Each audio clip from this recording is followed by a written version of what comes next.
بسم الله الرحمن الرحيم. أما بعد فقد قال الله تعالى في كلامه المجيد وفرقانه الحميد: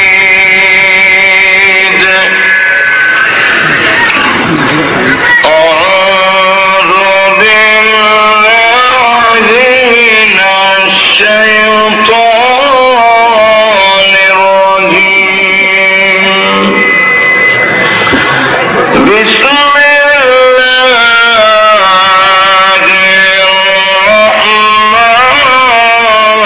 الرحيم. إنما المؤمنون الذين إذا ذكر الله وجلت قلوبهم وإذا تليت عليهم آياته زادتهم إيمانا وعلى ربهم يتوكلون.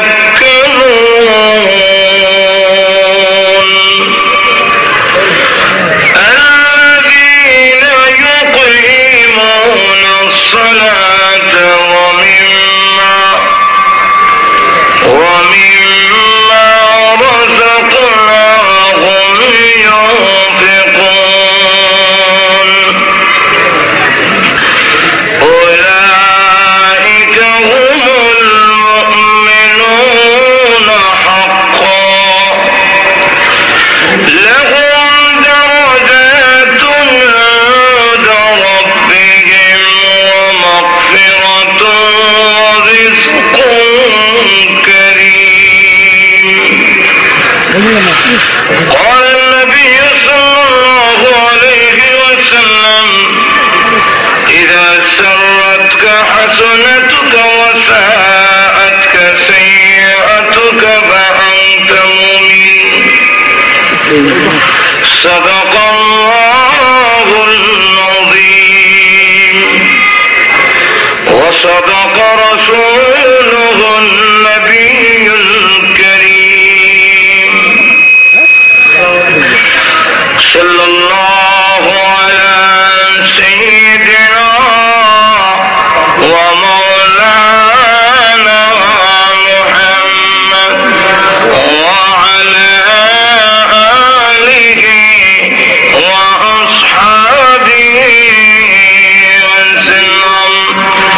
بلغ العلا بكماله كشف الدجى بجماله حسنت جميع خصاله صلوا عليه.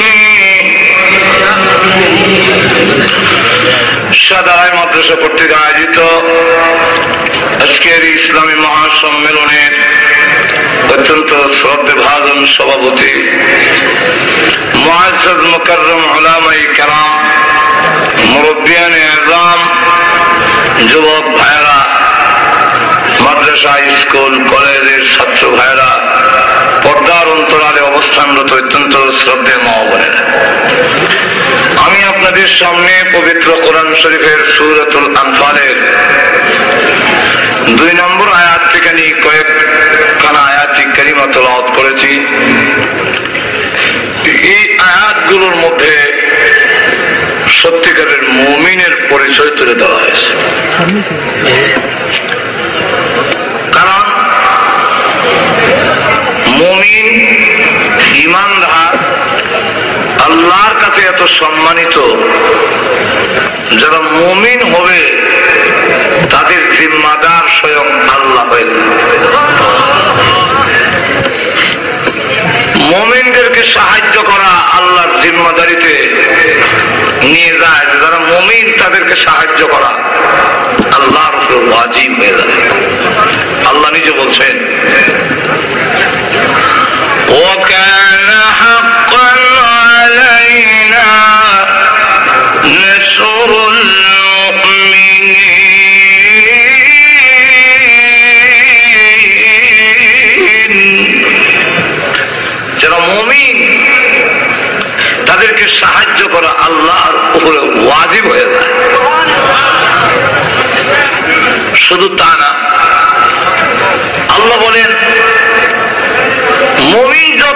বিপদে পড়ুক তাকে সাহায্য করার এবং বিপদ থেকে মুক্তি দেওয়ার অগ্রিম ঘোষণা আল্লাহ আগেই ঘোষণা দিয়ে রাখেন। আল্লাহ বলেন وَكَذَلِكَ نُنْجِي الْمُؤْمِنِينَ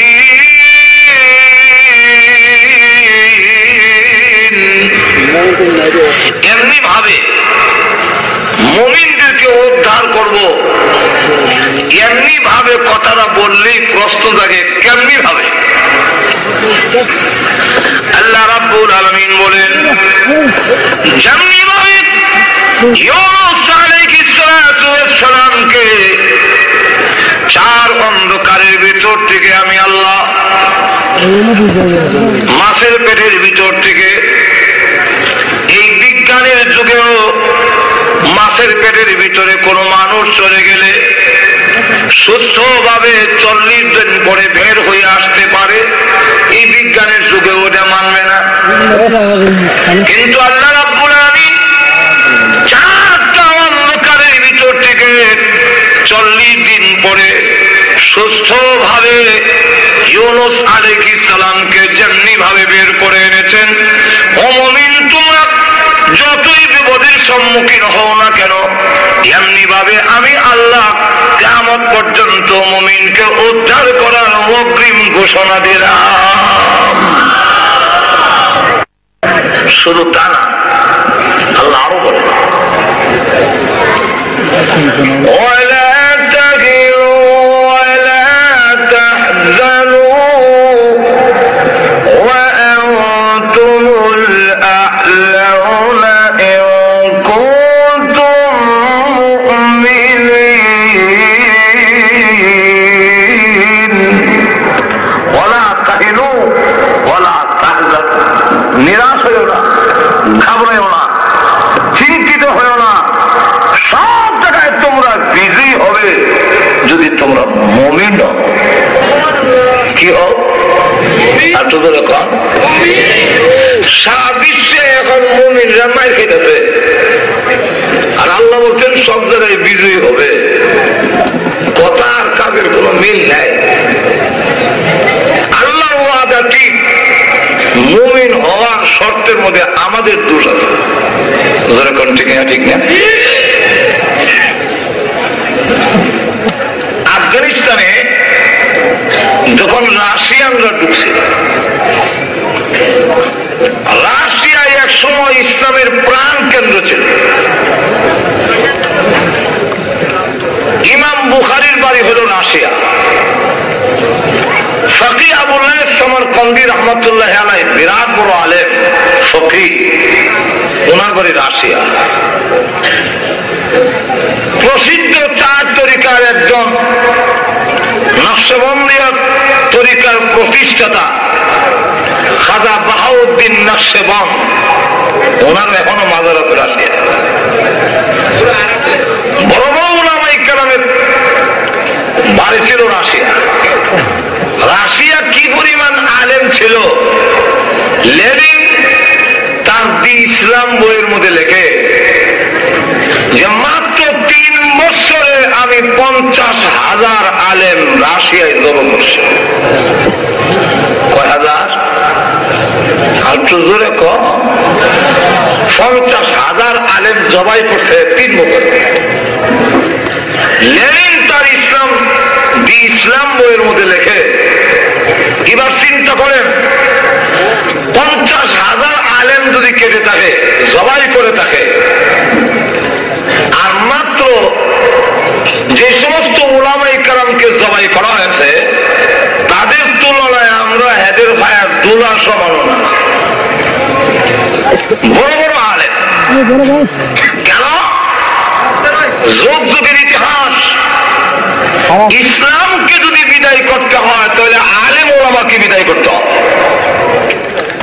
যতদিন আলেম ওলামা থাকবে, খাওয়ার ফাওকার না হক ইসলাম ধরে রাখবে। আলেম ওলামা যদি না থাকে, পৃথিবীতে ইসলামও থাকবে। আর তো ধরে কন্যা, এই জন্য যুগে যুগে ওলামায়ে কেরাম হলো ইহুদি খ্রিস্টানদের টার্গেট। বিভিন্ন ভাবে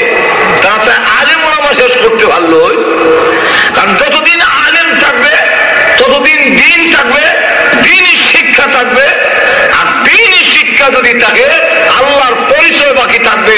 যেদিন আলিম ওলামা থাকবে না, দিন থাকবে না, পৃথিবীর মানুষেরা আল্লাহও চিনবে না। আর কি করে কন্যা আল্লাহ ভুলে যাবে। আর আল্লাহ যখন ভুলে যাবে তখন সে নিজের মর্যাদাও ভুলে যায়। আল্লাহ তো চিনেই না, নিজেও চিনে না। তখন দেখা যায় মানুষ হইয়া মূর্তির সামনে মাথা নোয়ায়, মানুষ হইয়া বৃক্ষের সামনে মাথা নত করে, মানুষ হইয়া সে হাতুর সামনে মাথা নোয়ায়, এমনকি লিঙ্গ পূজার মধ্যে পর্যন্ত লিপ্ত হয়। কবরের সামনে গিয়ে মাথা নোয়ায়, ফির সব দেখলে এমনি আল্লাহ রহমতে আল্লাহ আকবর করে পড়ে যায়। আছে নাকি বাংলাদেশও? আরো ধরে কোকা নাই। অথচ মানুষ জানে না এটা কোরআন যদি তার ভিতরে থাকে, দিন যদি তার ভিতরে থাকে, তাহলে সে এই কথা বুঝবে যে মানুষের মর্যাদা আল্লাহর পরে, মানুষ সম্মান দেখাবার জন্য মাথা নত করলে আল্লাহর সামনে করবে। আল্লাহ ছাড়া এই পৃথিবীর কারো সামনে মানুষ সম্মান দেখাবার জন্য মাথা নত করতে পারে না। আর দুজোরে কন্যা ঠিক নেই, কারণ সে যার সামনে মাথা নোয়াবে ওইটা তো শুরু। শুরু সামনে মাথা নোয়ানির কোন অর্থ, আর দুজোরে কন্যা অর্থ নাই। ফেরাউন কইতাম নি, ফেরাউন আর তার একটা বাল্য বন্ধু, ওইটার নাম হামান। এই দুইটা বাড়ির থেকে গুসা করে একবারই এক দোকানে গিয়ে কর্মচারী হয়েছে, এরপরে কবরস্থানে গিয়ে চাকরি হয়েছে। লাস্টটা মানে দেশে এসে কলেরা মানুষ বেশি মরা আরম্ভ হয়েছে, এরা ভিজিট বাড়ি গেছে। এখন আস্তে আস্তে পয়সা জমাইয়া মোটামুটি ধনী হয়েছে, নেতৃত্বেরও কিছু আবার যোগ্যতা আছে। এমনি এমনি দুনুরা প্রেসিডেন্ট, একটা প্রেসিডেন্ট, একটা প্রধানমন্ত্রী হয়েছে। তো প্রেসিডেন্ট প্রধান দিয়ে ফেরাউন কয়, বন্ধু আসলাম তো সাধারণ, ও দোকানে আমরা কর্মচারী ছিলাম, তরমুজ বেচতাম, এরপরে গেলাম কবরস্থানে, সেখান থেকে আস্তে আস্তে প্রেসিডেন্ট হইলাম। আর কি বাকি আছে বন্ধু, কত দিকে? বন্ধু একটা জিনিসই বাকি আছে, তুই এখন ক্ষুধা দাবি কর। ফেরাউন কয়, এটা দেশের জনগণ মানবে না, কারণ ক্ষুধা দাবি করার জিনিস না, দাবি করলেই হয় না, কিছু কোয়ালিটি থাকতে হবে। বলেন ঠিক না? ঠিক না? একদম দাবি করলেই বলে আমি আল্লাহ। দাবি করার সাথে সাথে তার কিছু কোয়ালিটি, কিছু সিমত থাকতে হবে। সুতরাং ফেরাউন কয়, এটা দেশের জনগণ আমাকে ক্ষুধা মেনে নিবে না। তখন হামান বুঝায়, কেমনে মানন লাগে এই ব্যবস্থা আমি করে দিব, তোমার ক্ষুধা মানবো আরো বাপ ডাকবো। যত দিনই শিক্ষা আছে বর্তমানে সবগুলো বন্ধ করে দিতে হবে 100 বছরের জন্য। 100 বছর আর কান দেওয়া যাবে না। তখন দেখা যাবে মানুষ আর পশুর মধ্যে কোনো ব্যবধান থাকবে না। তুমি যা বলবে তাই মানবে। তোমার মধ্যে যে কোয়ালিটি নাই এটাও মানুষে বুঝবে না। আর তো ধরে কর না, আর তো ধরে কর না, ঠিক নেই? ফেরাউনে তাই করলো। কইরা 100 বছর হয়, সকলে বলছি আপনি আল্লাহ রাইলে এখানে হইতো। কিন্তু একজন মহিলা হাদিস শরীফের মধ্যে আসছে, তাকে মা সেটাও বলে উল্লেখ করা হয়েছে, তার স্বামীর নাম হলো হিজকিল। এই দুইজন ঈমান এনেছে, 100 বছর পর্যন্ত লুকায় রেখেছে। মুসা আলাইহিস সালাম যখন দাওয়াতের কাজ শুরু করলেন, আর তাদের দাওয়াতের মাধ্যমে তাদের ভিতরে আল্লাহর পরিচয় গেল, ধর্মীয় জ্ঞান গেছে, ওহীর জ্ঞান গেছে, তখন তারা বুঝিলেছে ফেরাউন আমার খোদা হতে পারে না। আপনাদের কন্যা 100 সংক্ষেপ বলি, তাহলে লম্বা হয়ে যাবো কি? 100 বছর পর্যন্ত তারা লুকায় রাখছে লা ইলাহা ইল্লাল্লাহ। ঘটনা ক্রমে একদিন ওই ভাষাটার জবান দিয়ে বের হয়ে আসছে যে আল্লাহ তোমাকে যারা লা শরীক মানে না তারা ধ্বংস হোক। এই কথাটা তার ফেরাউনের মেয়ে শুনে দিচ্ছি দেখে বাবু আমাদের চুল আশ্রয় দেয় এই বেদি হয় আল্লাহরও যারা মানে না তারা ধ্বংস হইতো। আমি জিজ্ঞেছি আমার আব্বার কথা কও না, এটা বেদি হয় না, তোমার আব্বা এবং আমরা সকলের আল্লাহ যিনি ওনার কথা বলছি, তা আপনি ছাড়া কি আরো আল্লাহ আছে? কেন উনি মহিলারা ডেকে আনছে, বলে তুমি নাকি আমার খোদা মানো না? না, খোদা হওয়ার কোন কোয়ালিটি তোমার কাছে নাই, যতক্ষণ ঠিক নেই, খোদা হওয়ার মতো কোন যোগ্যতা নাই, তোমাকে খোদা মানবো কেমনে? কথা হলে আমাকে খোদা মানবি না, নির্যাতন করা হবে, নির্যাতনের হুমকি দিও না, মৃত্যুর হুমকি দিও না। মুমিন তার নাম যার ভিতরে ঈমান নূর ঢুকেছে, সে আল্লাহ ছাড়া কারো চোখ রাঙালে ভয় পায় না, পৃথিবীর কারো সামনে মাথা নত করতে জানে না।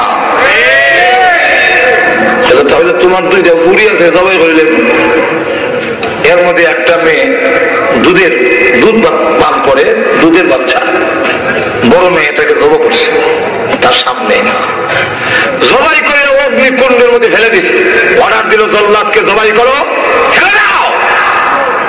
দেখে কেমনি মানে না, ফেলে দেওয়া হয়েছে। এখন ডাক দেওয়া হয় একটা বাচ্চা জবাই করছি, 2 নম্বরে দুধের বাচ্চাও জবাই করা হবে, এখনো সময় আছে, তোকে সময় দিলাম। ওই মহিলা শুধু আমাকে কেন আমার সামনে একটা করে তাম পৃথিবীর মানুষগুলো যদি জবাই করা হয়, আল্লাহর কসম করে বলি একটি মুহূর্তের জন্য কোনদিন ঈমান হারা হব না। সকল কিছুর চাইতে আল্লাহকে ভালোবাসে। দুধের বাচ্চা কেন হইল, জবাই করার নির্দেশ দেওয়া,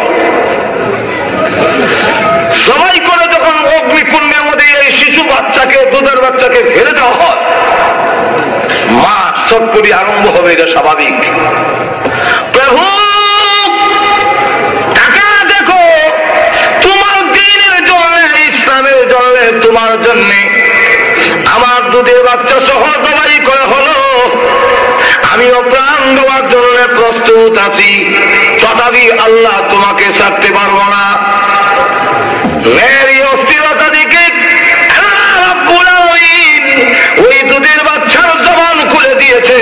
বাচ্চা ডাক দিয়া বলে, ইয়া উম্মা, হে আম্মা জান, ইসবিরি ফাইন্নাকি আলাল হাক্কে, মাগো আপনি হকের উপরে আছেন, ধৈর্য ধারণ করেন, আপনি যেই দাবি করতেছেন সেটাই হলো সঠিক। ও গাওরা, আগুনে যাবে বলে দেখেন, আগুনে পড়তে দেরি হবে, আল্লাহর কসম আল্লাহ করি জান্নাতে যেতে দেরি হবে না। আগুনে যাবে পড়ে। হাদিস শরীফের মধ্যে আসছে 4টা বাচ্চা অপ্রাপ্ত বয়সে কথা বলছেন, এর মধ্যে এই এক বাচ্চা। এই দৃশ্য দেখে আসিয়া বলে,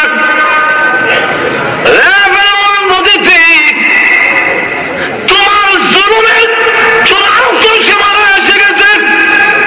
একদিন মার সামনে 2টা দুধের বাচ্চা জবাই করেছ, তাকেও তুমি জবাই করেছ, তুমি যে জালেম কোনো সন্দেহ নাই, আমার ভিতরেও ঈমানের নূর উদয় হয়ে গেল, আমিও পড়ে নিলাম লা ইলাহা ইল্লাল্লাহু মুসা কালিমুল্লাহ। এরাও কয় এই মেয়ের লাগান যেমন তোর মাথা খারাপ হয়েছে নাকি? তো আমার মাথা খুব ঠিক আছে। কথা হইলে তুমি আমার খোদা মানো না কেন? ও খোদা হওয়ার কোয়ালিটি তোমার মধ্যে নাই। তুমি যদি খোদা হইতা তোমার সামরারা একটু সুন্দর করলা না কেন? এই খালা কেনে ঠিক না, ঠিক না। এমনি তার মা বাপকে দেখায় এনেছি, তোমাদের মেয়ে আসিয়া কি বুঝাও, সময় আছে বুঝাও, এখনো সময় আছে।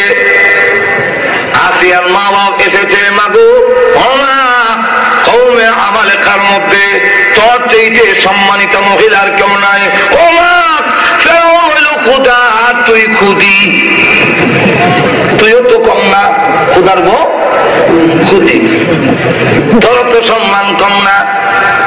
আসিয়া ডাক দিয়ে বলে, ও মা এবং আব্বা, তোমাদের জামাই, তোমাদের দামান, সে যদি খোদা হয়ে থাকে বলো আমাকে একটা তাজ মুকুট বানায় দেওয়ার জন্য, যার সামনে হবে সূর্য, পিছনে থাকবে চন্দ্র, মাঝখানে থাকবে তারকা, এই তারকারাজি দিয়া চন্দ্র সূর্য দিয়া সাজাইয়া একটা মুকুট বানায় দেওয়ার জন্য বলো। ওই জানি হাতি রেখে পারবো, না পারলে খোদা হইল কেমনে? আল্লাহ পারবনি, বহুত ঘটনা, এগুলা করার টাইম নাই। আমার আল্লাহ এতটুকু বলছেন কোরআনে,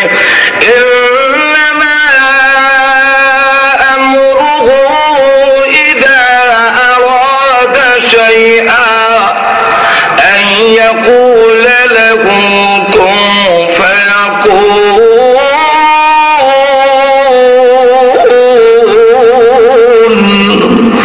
আল্লাহ রাব্বুল আলামিন বলেন, আমি কোনো কিছু করতে হইলে খালি কইলি হয়ে যাই। আরো ধরে কন, কোন বললেই পায়া কোন হয়ে যায়। ঠিক কিনা? তোমাদের দামান আল্লাহ যদি হয়ে থাকে কেন গো কি তাজ বানাতে পারবে না? যাই হোক, কারণ আসিয়াকে নির্যাতন করলো, ইমান হারা হলো না। সুতরাং আলেম ওলামা যদি থাকে, দিন যদি থাকে, আল্লাহ রাহমাতুল্লিল আলামিনের উপরে কেন হামলা আসলো? নবীজি ব্যক্তিগতভাবে কোনো দোষী নয়। মক্কার বেঈমান কাফেররা আল্লাহর নবীকে কোনোদিন দোষী বলে নাই। মুহাম্মদ আল আমিন, মুহাম্মদ সাদেক, মুহাম্মদের চরিত্রের মধ্যে কোনো দোষ নাই। তাহলে মুহাম্মদকে মারবে কেন? মুহাম্মদ না মারলে আল্লাহর কোরআন বন্ধ হয় না। ঠিক না? কোরআনকে বন্ধ করতে হলে মুহাম্মদকে বন্ধ করতে হইবে। কিন্তু আল্লাহ সুস্পষ্ট জানাই দিচ্ছেন, তারা কোরআন বন্ধ করতে গিয়ে আপনার সাথে দুশ্মনী না। আল্লাহ কোরআনে বলে, আপনার সাথে এদের দুশ্মনী না, দুশ্মনীটা আমার সাথে। আরো এখন ঠিক না? সবাই আজকে অনেক টাইম নাই, এখন শুরু করে বলিলেন সংক্ষেপে যে আপনার সাথে তাদের দুশ্মনী না, দুশ্মনীটা হলো আমার সাথে। অতএব আপনি আমার কোরআন বলেন কেন? তাই তারা আপনাকে মারে, আপনাকে মারবে। আমি আল্লাহ অঙ্গীকার করলাম, আপনাকে সেভ করার দায়িত্ব আমি আল্লাহ গ্রহণ করে নিলাম। কোন কাফের আপনাকে শহীদ করতে পারবে না। আর আমার কোরআনও বন্ধ করতে পারতো না। আমি ছেলের গ্রহণ করে নিয়েছি, হয়ে দেন কেমনে বন্ধ করে দেখে নিতাম। ঠিক নেই? আল্লাহ রসুল আমাদের শেষ দেয়, আবু জাহেল হয়ে এই সুযোগ যায়, গাঢ় ভালো দাদর আর সাক্ষীতে ক্ষেত্রে মুড়ি যাই। ইমাম বাইহাকি দালাইলুন নবুওয়াতের মধ্যে লেখেন, তখন রসুলের সাজদার ভাড়া দিবার লেগে গেছে, 10 হাত দূরে থাকতেও আবু জাহেলের পাও 1 ইঞ্চিও যায় না, কে জানে। আর জাকারা তোলে রাখতে লড়েও না, আর সেরা চূড়া লাল হইয়া চোখ উল্লাইয়া যদি দম বাড়ি যাবো কি প্রথম করে আতঙ্কিত হয়ে আস্তে আস্তে কি মারলে না, পাড়া দম ধরলে না, ভাড়াতে ধরতাম তো ব্যস্তাম। কিন্তু মুহাম্মদের কাছে যাওয়ার আগে মুহাম্মদ আর আমার মাঝে বিরাট বড় একটা অগ্নিকুণ্ড, আগুন দাও দাও করে জ্বলতেছে। যে ভয়াবহ নমুনা দেখছি, আর আমি কেউ মানে সামনে বাড়াইতাম পারি না। অন্তত 20-50 জন ধরে রাখলে যে অবস্থা, এই অবস্থা অবস্থা আমি আগাইতাম পারি না। এটা বুঝলাম না খেতে পারে না, নিতাম পারি না। আর যে অগ্নিকুণ্ড দেখলাম, এটার কারণ বললাম না। আল্লাহ রসুল বলেন, আবু জাহেল যদি এরপরও আর সামান্য জায়গা অগ্রসর হতো, তাহলে ফেরেশতারা তাকে জেলে ছিঁড়ে টুকরা করে ফেলে দিত, আমার কাছে আসতে দিত না। আল্লাহ রাব্বুল আলামিন বলেন, আমি আপনাকে হেফাজত করব, আর আপনি আমার কোরআন পড়বেন, বন্ধ করিলে হোক।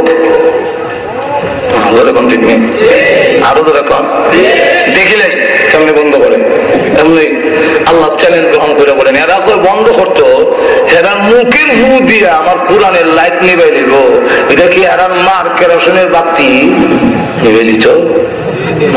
ঠিক নেই।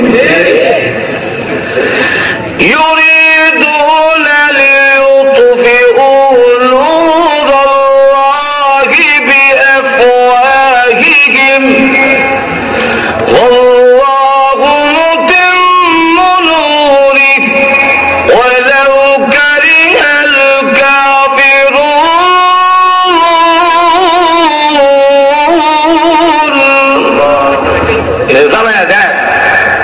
এরা তাদের মা কেরাসিনের বাতি না যে মুখের ফু দিয়া এরা ইচ্ছা করে লিবাইলে বই নূর আল্লাহি বিআফওয়াহিহিম, এরা মুখের ফু দিয়া লিবাইলে তো আল্লাহু মুতিম্মু নূরিহি, আল্লাহ তার কোরআনের আলোকে আরো প্রজ্বলিত করবেন, আরো বাড়াইয়া দিবেন, আরো জ্বালাইবেন।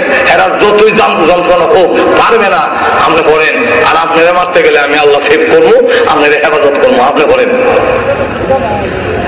রসুল যখন কোরআন শরীফ পড়ে এরা মারতে গেল রসুলকে দেয় না, রসুলকে রসুলকে দেখে না, কিন্তু কোরআন শরীফ পড়া বন্ধ হয় না, কোরআন শরীফ ঠিক শোনা যায়।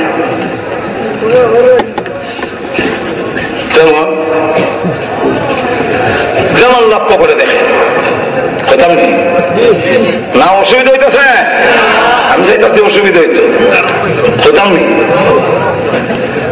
والشمس وضحاها والقمر إذا تلاها আবু জাহেল তালাহা কম আইতাছে,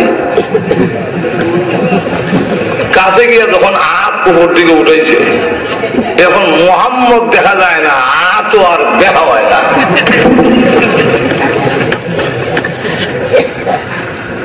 আর কোরআন শরীফের আওয়াজ শোনা যায়।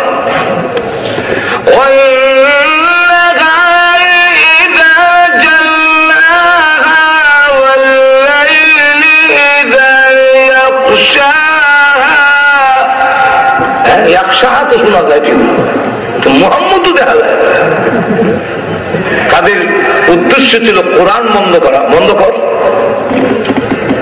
আর কোরআন বন্ধ করার কারণে রসুলকে মারবে না, দেখা যায় না, হাত দেওয়া হয় না। এখন আবু জাহেল ডাক দেয়া কয়, মুহাম্মদ তুমি আমাদের কারো ভাতিজা, কারো ভাই, এই সূত্রে ক্ষমা চাই, মারতাম না, আমারে মাফ করো। কারণ পাত্তর যে রয়েছি এটা আমার হাত দেখা হয় না, শেষে পাত্তর তো আমার তালু ধরবো, আমি মরমু, এখন ঠিক নেই, তখন আমার মাফ করে। রসুল বলেন যাও, মাফ করে দিলাম। আইসে আল্লাহ এটা একটা সূরার শানে নজর করছি, আল্লাহ আয়াত নাযিল করে বলেন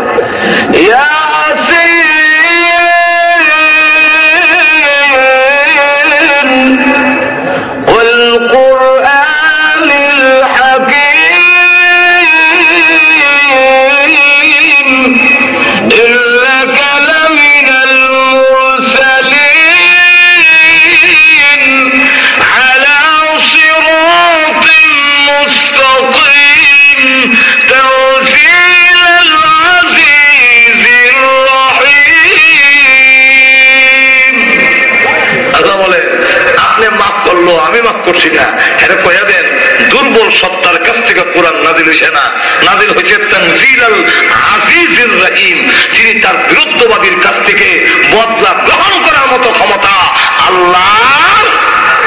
আর তুই এখন আল্লাহ ওই সময় আল্লাহ জানায়া দিয়েছেন, ঘোষণা দিয়েছেন